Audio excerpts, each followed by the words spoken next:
It's easy to kind of continue life and forget where you started. But like, I'm from the most humble beginnings that anybody can ever imagine. I mean, my family is from one of the poorest countries on planet Earth. But I made that decision, for myself that this was gonna be my life. You have this certainty and belief in yourself. Where did that come from? Like, were you born with that belief? I was born with the gift of knowing exactly what I wanted. Because a lot of people, they just don't know what they want to do. You said about singing your name. And so I'm sure everyone that comes up to you sings your name to you out in public. And I thought about introing you that way. And then Thank you for not doing that. Yeah, I'm like, I'll be original and we'll do that. My name actually means healer. Jason means healer. You have to be so sure about yourself. In calling this book Sing Your Name Out Loud, it's kind of like unapologetically saying, I love me and I think that I deserve the best. One of the manifestation techniques that I use is to visualize, to use my imagination. Using our manifestation actually connects us to God, and God delivers us through the imagination. So I can feel that you feel that by your reaction. Before I go out on stage, I visualize what I want to look like. In that moment, I'm imagining everything. And your imagination is the one thing that I feel like is a strip from you. As soon as you become an adult, you're not allowed to imagine anymore, right? I know. As you're growing and ascending and achieving more in your life, how do you deal with when someone is critical or you read some comment that's not so nice? I've utilized negative comments to make myself a better version of myself. Because sometimes Welcome back to the Manifested Podcast with Kathleen Cameron. I'm actually inviting you into my life, into one of my manifestations. So if you've been listening to this podcast, you know that I have a vision of hearing the manifestation stories from some of the people around the world that have done what we would call the most successful things, that have made the most money, the biggest impact, that are really changing the world in really, really huge ways. And so today is one of those beautiful interviews and one of those beautiful manifestations. So welcome back. And today I have as my guest, who doesn't really need much of an intro, Jason Derulo. Welcome. Thank you so much for coming and sharing your story. I had the opportunity of taking a peek through and reading your book. And as I was reading it, I could hear much of the theory that I teach around manifestation coming through in your daily life.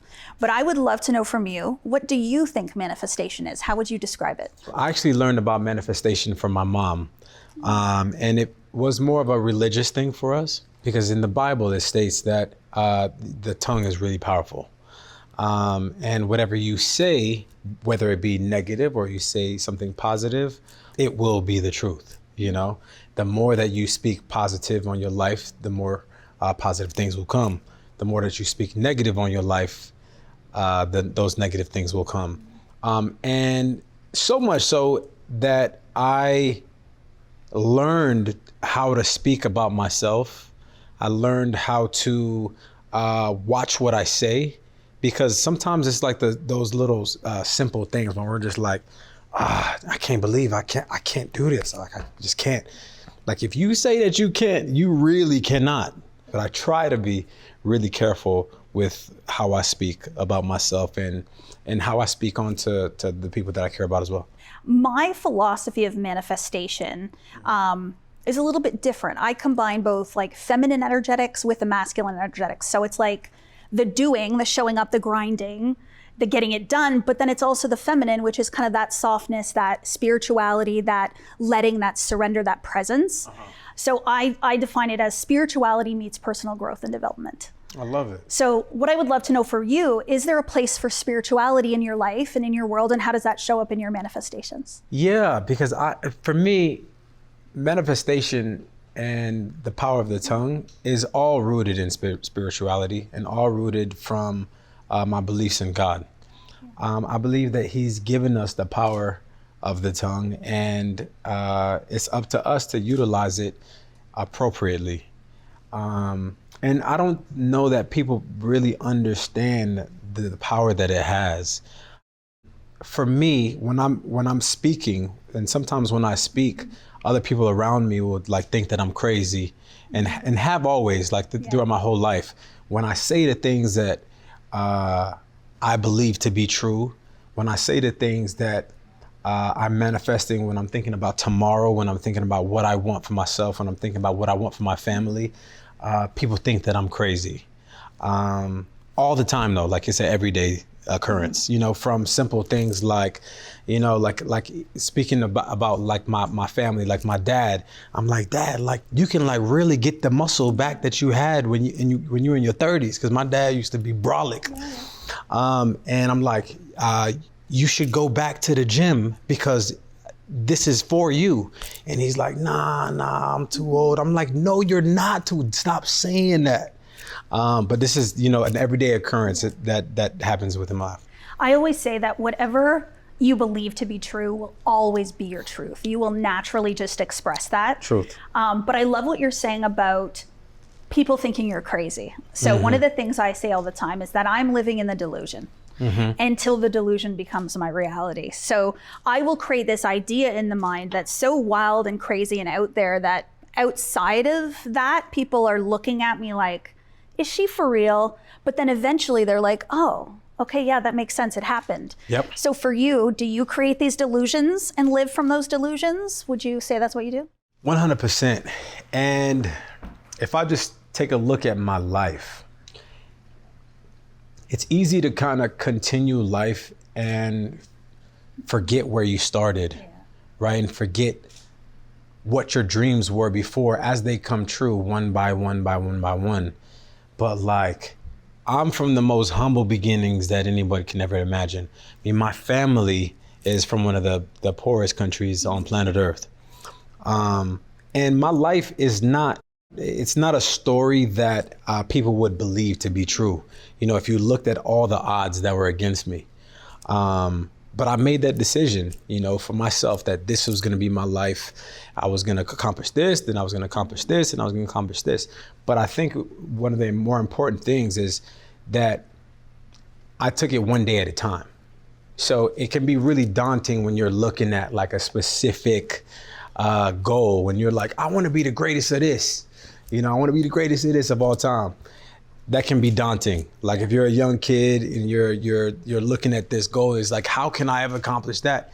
I think it's important for people to know that you should set smaller goals that are attainable so that, one day you look up, then you're like, okay, I'm in a totally different place than where I started, as opposed to looking at that goal and being like, this is crazy. I'll never get there. What I thought was really beautiful in the intro of your book was you said something about how you have this certainty and belief in yourself. And because of that certainty and belief in you and what you're accomplishing, that's what essentially creates it. Where did that come from? Like, were you born with that belief? I do feel like I was born with that belief. I was born with the gift of knowing exactly what I wanted. And I truly believe that's a gift, right? Because a lot of people they just don't know what they want to do. I feel like my greatest gift was knowing exactly what I wanted to do very, very early on. And having that certainty and moving towards it every day. Definitely. One of my favorite authors, I don't know if you've read the book, The Science of Getting Rich. It's an original manifestation book. And actually the docuseries, The Secret, was based upon it. Oh, okay. But what he says is that our thoughts are the magnetic power that draw everything to us, but our actions are what make us open to receive. So for you, you could think about and dream about this life that you're living today, but you had to take the action in order to receive that. So what was that action piece like for you? I'm assuming discipline, commitment, stuff like that. Definitely. It's also about working smarter too. Yeah. I think in a lot of instances, people feel like they have to do it all themselves or that they can do it all themselves. But I talk about the importance of a hive within this book. And sometimes you don't have the right people around you, but that's something that can come with time. And when it is just you, it is about that tenacity. It is about, spending all your time and energy and making sure that you are the best version of yourself on a daily, like make sure like it's a daily thing. But, when you're looking at the full spectrum and as you continue to grow, you want to add puzzle pieces so that you can accomplish your goal easier. And for me, I was able to find those pieces to the hive pretty early on as well. Yeah, community is so important. I remember beginning my journey. I was a registered nurse working in hospitals for 12 years. And then I launched my own coaching academy in business. And I built a community. I built a community of individuals that were like wanting to succeed and thinking along the same lines. And that really keeps you in that opportunity to elevate. So I agree with you on the hive thing. You just called it something totally different, which I love. I was thinking about this morning. I was thinking about your journey, and you've been doing this for a long time. I think it's something like 20 years or something. You've had like you've had songs in like Billboard charts over like 3 decades or something like that. Yes. So one of 6 artists. It's crazy. One of 6. It's pretty impressive. That's amazing. So when you think back to that though, what was one of your like first manifestations or like goals that you achieved that you can remember that got you like the most excited? Like, I can do this. Honestly, my goals were never attached to numbers. My goals were more attached to affecting people. Yeah, impact. Impacting people. And I always wanted to be able to impact the world. I always wanted to be able to have a sold out show and be able to have people enjoy the material that I was putting out. And I think that pure heart, the pure intentions played a massive part in my success as well, because I think we're all put on the earth for a specific reason. I think we all have a light inside of us, right? And we just got to figure out what that light is and what our service is going to be to the world. And I believe my service here was to be a healer of sins. And my name actually means healer. Jason means healer. It means healer. Yeah. So I believe I was here, for that purpose. And, having that pure spirit, that goal to impact people, the money just kind of follows. The fame follows. All those things follow. But if I had to do it for free, I would do it for free. It's my favorite thing to be in the studio and make music. It's literally my favorite thing in the world. And if I didn't get paid to do it, I would still do it. I actually say that all the time, that I would now, not nursing, but the woman I am today, the teaching that I do, the coaching that I do, I say the same thing. I would do it for free. And I think because of that, the desire to want to impact people and make an influence makes a difference. And I think that's why like we're sitting here together today, is because I answered the call to good to elevate collective consciousness through this work. And now your story is part of that vision to do so. So I think that's beautiful. I was also thinking about your journey and all the things that you've accomplished and all the successes and the accolades and all that stuff, but the journey couldn't have always been easy. And so a lot of people along their manifestation journeys will be hit with struggles or roadblocks, or they'll get no's. So what are some of those that you faced along the way, and how did you overcome them? Yeah, I've had the roadblocks came way too often. I think my roadblocks propelled me to the next level each and every time. And I'll mention 3 of the biggest roadblocks. My first roadblock was making it to LA. I got my first publishing deal. I wanted to be an artist, but I got a publishing deal first. They wanted to sign me as a songwriter. So I came out to LA and I was gonna write songs for other people. And I was like, listen, like whatever I gotta do to be closer to the action, Yeah, get into the energy. Yeah, so I came out to LA, and my first order of action was to try to make an impact so that they understood that I was an artist. When I was recording these demos, I was doing it in a way that I felt like was me, and I was gonna in turn like take all of these songs and I was gonna put it on a demo, and then I was gonna go and shop for a deal. But oddly enough, those songs started to get placed with different artists and whatnot, and I just started to become a bigger songwriter. And finally, JR wrote him, was like, man, you should be an artist. And I was like, that's what I'm doing here. Well, damn, that's what I wanted to do this whole time. But that time period was really tough for me. I came out to Los Angeles. I spent the majority of my money on a car and a place to live. The place that I bought was way too expensive for me. My mom was like, "What are you doing? You're gonna run out of money in 3 months." And I was like, "Exactly." She's like, wait, what? I'm like, if I run out of money, I'm gonna have to figure out how to make more money. So I'm gonna make more money, and I'm gonna have to figure out how to live here. You put yourself on the hook. I did. Yeah. I wouldn't recommend that. I don't know if that's the route to go, but it ended up working. Yeah.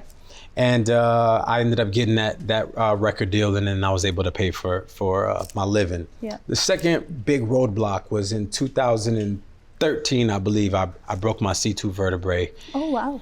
And it shattered my whole world. You know, this break was a hangman's break, so it's the same break that happens when you get hung. So it was either not being able to walk again, or even worse. Yeah.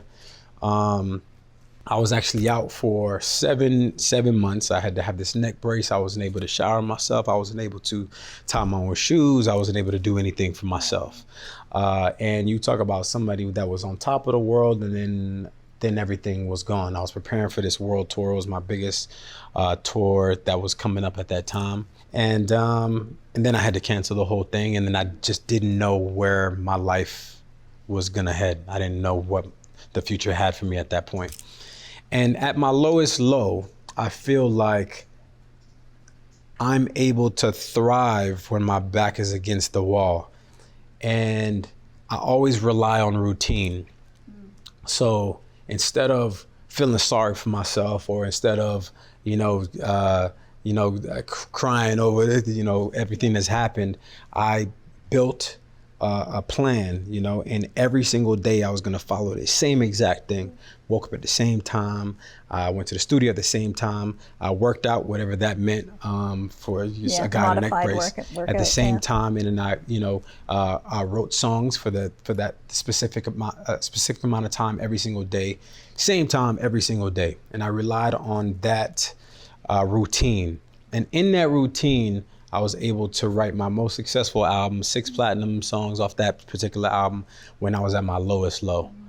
And the same thing, within the pandemic, I didn't know how to social media, right? And I was trying to figure out how to get people's attention on social media. I had sold 200 million records, but nobody could connect my name to the songs, weirdly, right? Because I sing my name in the song, but they couldn't connect my face to the songs. So I was like, I'm gonna figure this social media thing out, and this is the perfect time to do it. The world has stopped. I choose TikTok, all right? So I start posting 6 times a day. It's a non-negotiable. It's a routine every single day. I'm gonna shoot from this time to this time. I'm just gonna have to figure out what I'm gonna post. 6 times a day is a lot of times to post, right? So I started to post 6 times a day, and then I'm trying to figure out what I'm gonna post. And in trying to figure out what I'm gonna post, since it's a non-negotiable, I have to post no matter what. So I started to post anything. But then you got to see what people liked. Exactly. Yeah. And it's that freedom, it's that carefree nature that allowed me to really let loose and kind of figure out what that meant to me. But those were, times in my life where I felt like I was able to really rely on routine. Yeah, and I think what's so interesting in those kind of like roadblocks or setbacks that you talked about, especially the one with your vertebrae, the universe will always, in the moments that it requires you to stop and to regroup and to rest and to settle, it'll give you an opportunity. So it was like it needed to do something to get you to slow down so you could work on that album that was going to come next, right? So even in those moments, we can just know that it's working out, it's all happening for a reason, and it'll one day reveal itself. You said about singing your name. And so I'm sure everyone that comes up to you sings your name to you out in public. And I thought about introing you that way. And then Thank you for not doing that. Yeah, I'm like, I'll be original. We won't do that. But what I actually love about this, and it's in the name of your book. What is it? Sing your name out loud. I actually think this is so brilliant when it comes to manifestation, because there's a lot of underlying things in that. Yes, it's a brand and it's a marketing thing, but If we think about it, when you decided to sing your name out loud, you had to think pretty highly about yourself, about the path that you were on. You were actually thinking from where you were going when you did that. Definitely. So can you tell me, like, how did you come up with that? And then do you think that that continues to play a role in your manifestations? Yeah, I that's why I ended up calling the book Sing Your Name Out Loud, because I feel like it was symbolic to such a greater good than people realize. When I was 18 years old and I was in that studio and I sang it for the first time and I figured out what that tag was, in that moment on my mind was just, this is an opportunity for the world to hear me for the first time. And it could be my only opportunity. So if this is my only opportunity and I'm gonna have somewhat of a stage, I want people to get to know me at least, you know? Like in this first song, they're gonna at least get to know what my name is. And it just became, with time, it just became a thing, people like really latched onto it. But symbolically, it's exactly what you're saying. You have to be so sure about yourself. And in calling this book Sing Your Name Out Loud, it's kind of like unapologetically saying, I love me and I think that I deserve the best. And why not me? Yeah. Like, why does this guy get to be a billionaire and not me? Like, why? How, like, why is he better than I am? You know what I'm saying? It's this false narrative where people believe that somebody else can do it better, or somebody else will take that stage, or somebody else will sing their name, and they're not willing to like put their name forward. Exactly. My whole manifestation journey changed the moment I started to love myself. Like, I was a woman that would look in the mirror and just not anything nice was being thought towards me, and I intentionally turned it around with like mirror work and a lot of internal narrative and affirmations. But now, and I say this to my daughters all the time, I ask them, I say, when you look in the mirror, what do you think? Do you ever look in the mirror and think, wow, you're beautiful? Or like, oh, wow, you're amazing. Oh, wow, you're powerful. And my daughters have both told me that, yes, they look in the mirror and they think those things. And I'm like, I didn't think that till I was 37. I love that. And so self-love is huge. And that is what I hear when I hear you singing your name is worthiness, value, self-love, and the recognition that you are someone that can make an impact. I think many people won't even try because they don't think they can. And so I think it's a beautiful message. Yeah, and sometimes it's the people around us that kind of make us afraid as well. I think you're a product of those people that are around you, right? And I think one thing that needs to be a non-negotiable for everybody is, if the people around you, if something great in your life happens and the people around you aren't jumping for joy and as happy as you are, you gotta let them slide like right away. Like that's the one non-negotiable that I feel like everybody should have. Like if your circle is not trying to uplift you and put you in the best position possible and wanting the great things for you, those people need to go. Yeah. You gotta protect your peace, but you also gotta protect your confidence. You gotta protect the manifestations. You gotta protect everything that is leading you on that train to success. You gotta protect it with everything that you got. So everybody around you needs to be on that same wavelength. And you're surrounded by family. I think I've met several family members since I've been here today. Yep. And I have my family all in my business. My parents are in my business. My sister's my assistant. So family is so important. And then if you build yourself an extended family as well. And when you treat everybody around you like their family and with nothing but love, you get that energy back. So that's for sure. It's beautiful. I would love to know, so one of the manifestation techniques that I use is to visualize, to use my imagination. And I truly do believe that imagination is the portal between the 3D physical world and the 4D realm. And I do believe that using our manifestation actually connects us to God, and God delivers us through the imagination. So I imagine things, I feel those things, and then I bring them in. I guide and direct source energy by that. I got chills. I can feel that you feel that by your reaction. For sure. Yeah, I got chills when you say that because I am the same way. Like I'll visualize myself on stage. Before I go out on stage, I visualize what I want to look like, what response I want to have on a specific moment. I visualize lately, what I'm visualizing is what I want my body to look like, you know? And even when I'm in the gym, as I'm doing a specific workout, I'm imagining the back that I want. Like if I'm doing pull-ups, I'm imagining the back that I want to have in that moment. So like it goes deep. I'm imagining everything. And your imagination is the one thing that I feel like is a strip from you. As soon as you become an adult, you're not allowed to imagine anymore, right? I know. But the imagination is truly the biggest part of it all. Yeah, I actually call my imagination my number one business tool. Like any business success that I've had, I've thought it first, imagined it, felt what it felt like to experience it, and then let it go. And it always shows up for me. Whether that's clients, marketing, bookings, TV gigs, book sales. My book went international bestseller within, I don't know, the first 6 hours of being launched. But I specifically wrote that down and visualized that. Wow. And so anything that I've experienced, I always say we don't live once, we live twice. Once in the imagination and once in the visible 3D world. So for somebody that doesn't visualize right now, what would you tell them would be the best way to get started and then to keep that practice going? I would start with baby steps, you know? I think just like anything, practice makes perfect. So you have to start somewhere. And it's something that I'm constantly preaching to the people that I love, you know? And in turn, I want to, you know, preach this to you guys as well.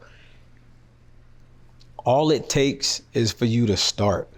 You just got to take that first leap, you know, whatever that is for you, you know, because we all have different dreams. We all have different aspirations. But start with like what I talked about, you know, being in the gym and then imagining the body part, you know, that you're working out and imagining what you want that to look like. And then slowly you'll start to imagine what you want your home to look like, what you want your room to look like. And then you'll slowly start to take the steps to make that come to fruition.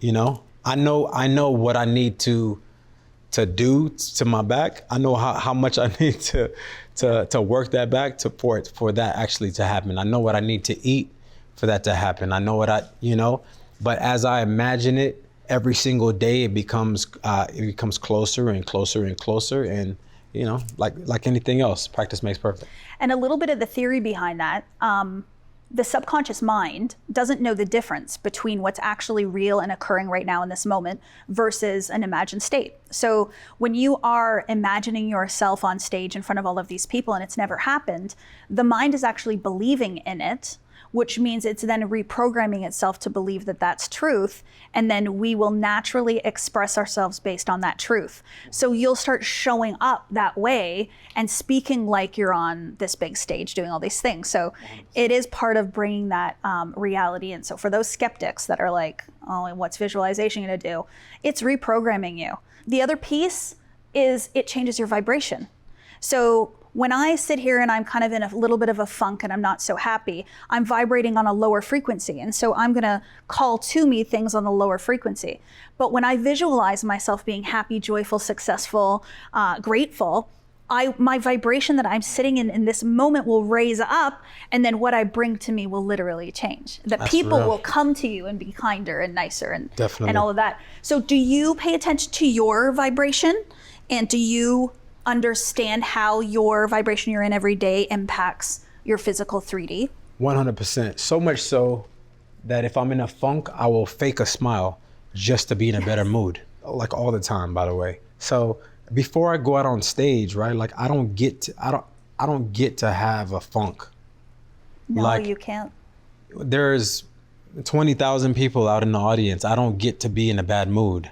I don't get to like phone it, phone in the performance and be like, oh yeah, I wasn't feeling it You today, can't y'all. call in sick. No, so I've gotten used to making myself feel better. Yeah. And I don't know where that came from, but it's something that I've always kind of been known to do. So it was not something that somebody told me or somebody said like, you should try this. It's just something that I've always kind of, Over time you've learned. yeah, that I've learned. And like, you have the power of how you feel. And if you have good energy, that energy feeds to the people around you. Yeah. One of the things that I tend to do is I will use things like music, which is so beautiful because you're putting music out that makes people feel good. Music is one of my most important parts of my manifestations. Even in my teachings, I will play music that raises my students' vibration. I love so that it opens up their mind. But I will use music that makes me feel like a boss. I'll use music that makes me feel calm and relaxed, like whatever kind of vibe I want to be in. But is there any other tool or anything else that you use other than music? This is something that I was talking about earlier. This is not something that I use, but I know this brilliant songwriter who was actually with me for the last 3 days. And I've noticed, like with him specifically, every single time before we start writing anything, he just starts telling jokes and shit, like, and he just makes the room, he lifts the room. Yeah, he uses and like humor. Everybody's just like laughing and everybody's in a good mood. And then everybody is just like has like the greatest vibration, right? Because everybody's smiling, everybody has tears in their eyes from crying, laughing.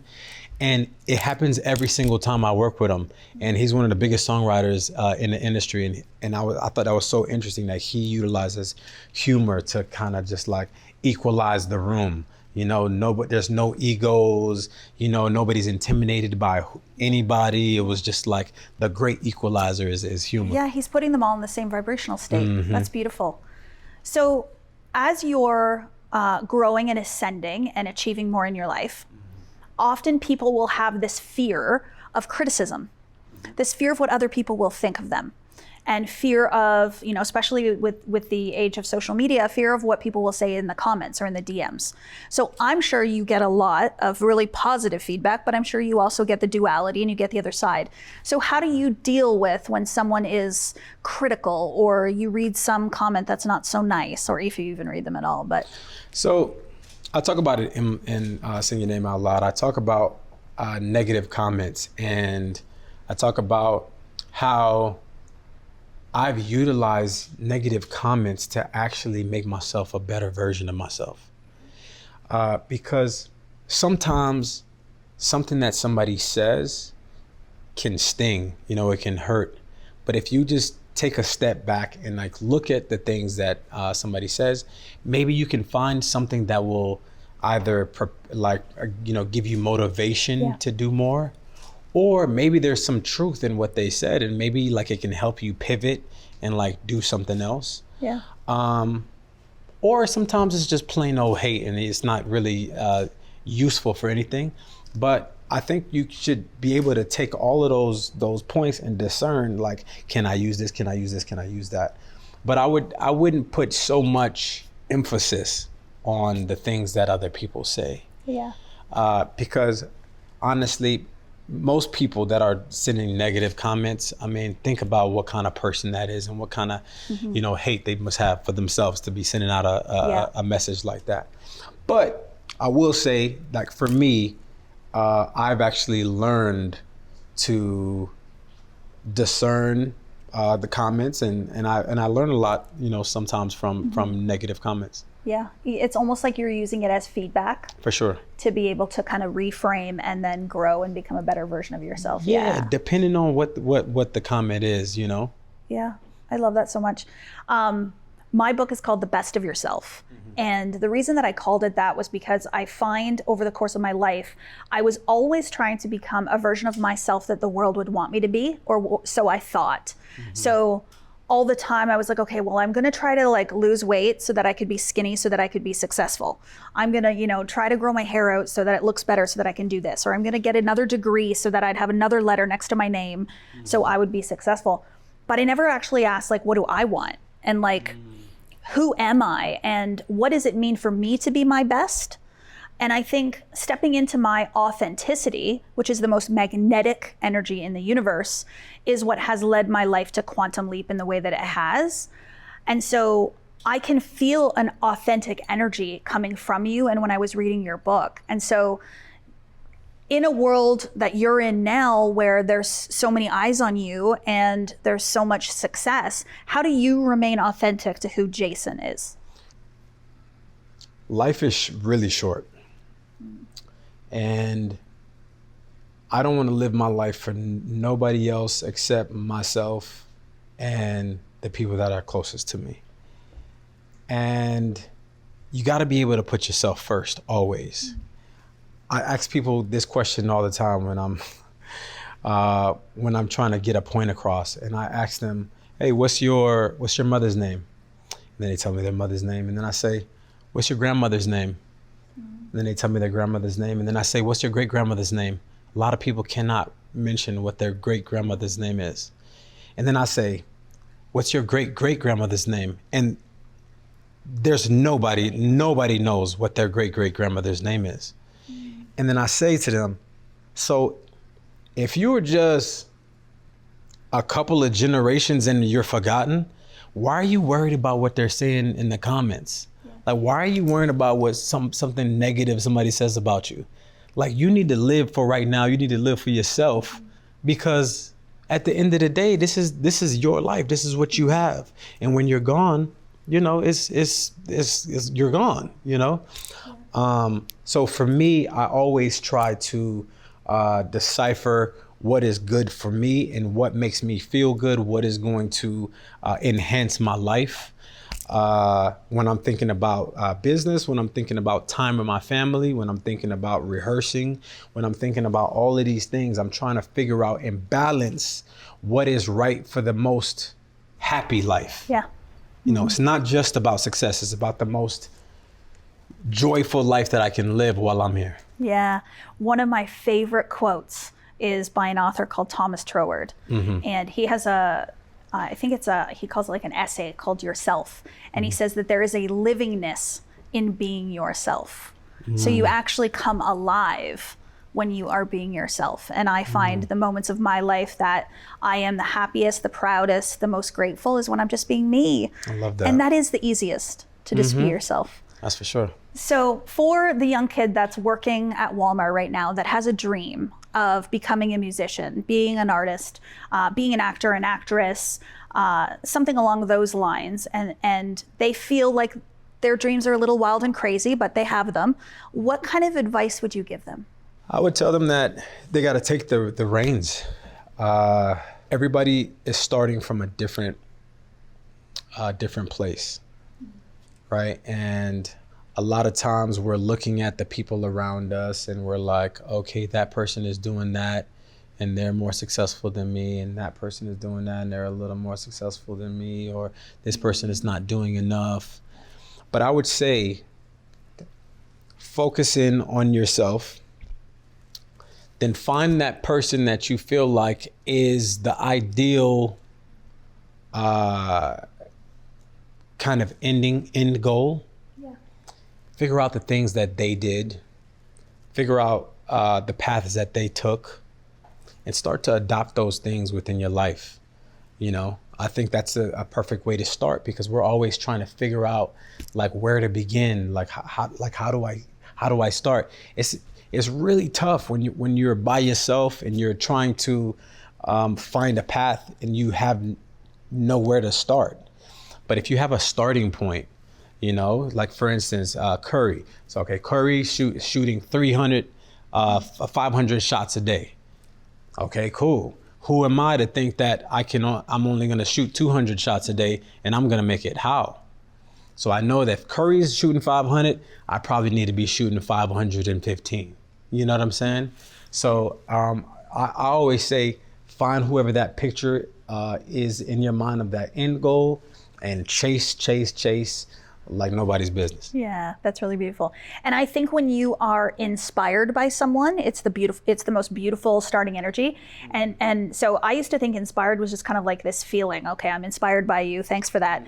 But I actually saw somewhere that inspired actually means to be in spirit, which means to be in your God essence, which means to be connected to source. So for me, like if anybody inspires me, I'm like, oh, it's meant to be. Like I'm meant to be inspired by this, and I'm meant to take action. So that's beautiful. We are getting to the end of the interview, but I wanted to ask you, you have done so much in your life. You've made such an impact.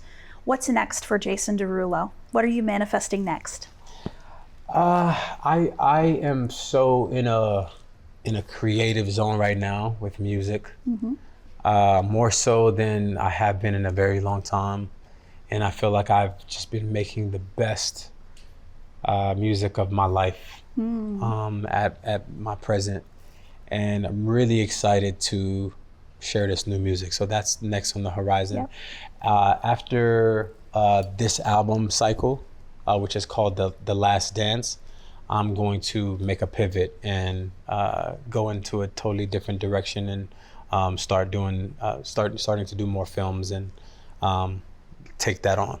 Wow. So is this going to be your last album? This is my last album. It's called The Last Dance. The Last Dance. Wow. You heard that here. Wow. Yeah. That's amazing. And to be in your most inspired state, making the best music you've ever made and end it on that note is so beautiful. Thank you. Thank you so much. To the next thing. Absolutely. So thank you, Jason, so much for coming here and sharing your journey. It's my pleasure. It is inspiring. I am like lit on fire here. I'm like, okay, I'm going to go manifest my billion That's what when I'm I talking leave about. here. I think you're manifesting the billion too, aren't you? 100%. That's right. For sure. We're manifesting the bees. That's what I call it. Manifesting the bee. Come on. There is no limit. And that's how I end this podcast, actually. So beautiful. Thank you so much for being here. I appreciate this. And you are going to inspire a lot of people that are going to listen. And maybe we'll have some pop stars start popping from this episode. I hope so. Absolutely. Absolutely. With absolute gratitude, thank you so much. And please, everyone, remember such a beautiful example of how the limit does not exist.